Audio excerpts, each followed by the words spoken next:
Olá, caros alunos do sétimo ano, professor Evandro de História.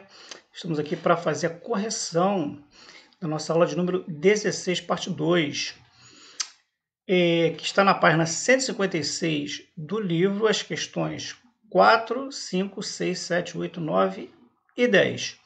Vamos então à primeira questão, que diz assim, questão de número 4. Indique um fato que comprove o declínio do sistema colonial espanhol no século XVII. Bom, uma das evidências desse declínio do sistema colonial espanhol, também ibérico, podemos assim dizer, foi a perda de várias ilhas no Caribe, como parte, por exemplo, de São Domingos, né? A Jamaica, por exemplo, que foram conquistadas pelos piratas. Essa é uma evidência clara, né, desse sistema colonial espanhol entrando em franca decadência. Ok? Vamos à questão agora de número 5, que diz assim: como explicar a utilização da mão de obra dos africanos escravizados na economia açucareira nas Antilhas a partir do século XVII? Bom, nós bem sabemos que a economia açucareira nas Antilhas, francesa e inglesa, ela baseou-se praticamente na escravidão africana, porque a população indígena das ilhas havia sido dizimada pelos espanhóis no século XVI, tanto pelo confronto pela posse da terra, quanto também pelas epidemias, né, que foram avassaladoras, destruindo praticamente populações inteiras. Tá, ok? Vamos então à questão de número 6. É possível afirmar que as colônias da Nova Inglaterra, refúgio de protestantes, estiveram totalmente à margem do comércio colonial?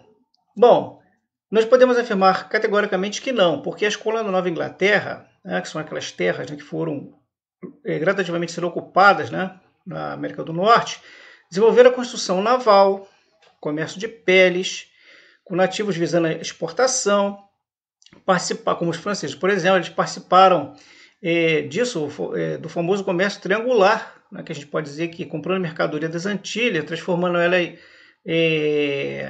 transformando em rum para trocar ele por escravizados, né, da África, então vendê-los para as colônias do Sul ou do Caribe. Então quer dizer que eles não estavam, né, não estiveram à margem do comércio colonial, tá ok?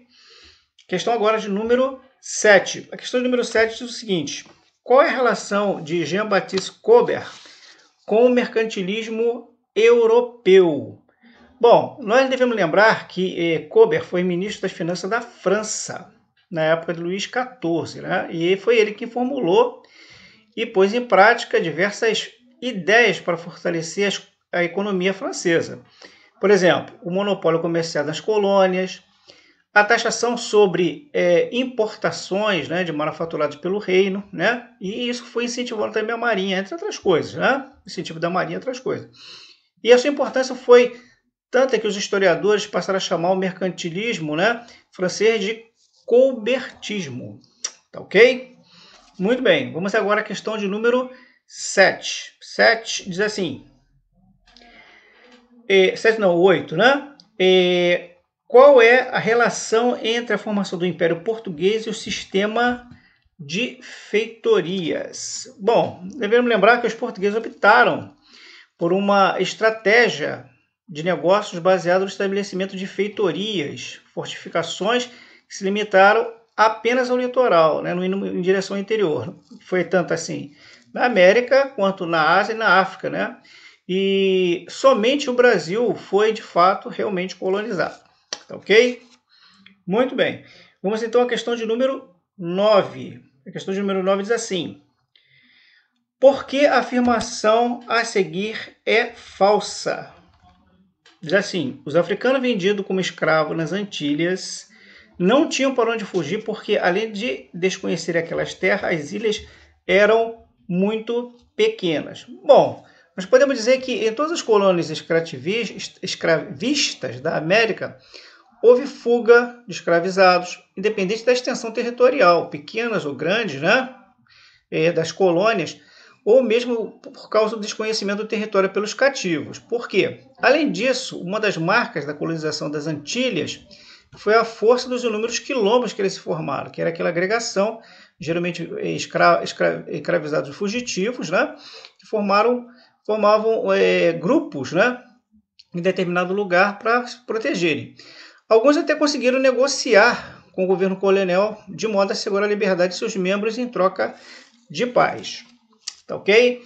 Vamos então à última questão que diz assim: por que o Império Espanhol é chamado de Império dos Metais? Bom, porque ele se baseou na extração de prata e de ouro com mão de obra indígena. Devemos lembrar, né, que havia a ideia, né, principalmente colocada por Jean-Baptiste Colbert, de que uma coroa ela seria, né, um Estado seria extremamente poderoso, seria rico, né, quanto mais metais preciosos, né, riqueza ele pudesse acumular. E a Espanha, eles tiveram basicamente a sua economia, uma economia de exploração, principalmente de metais, tá ok?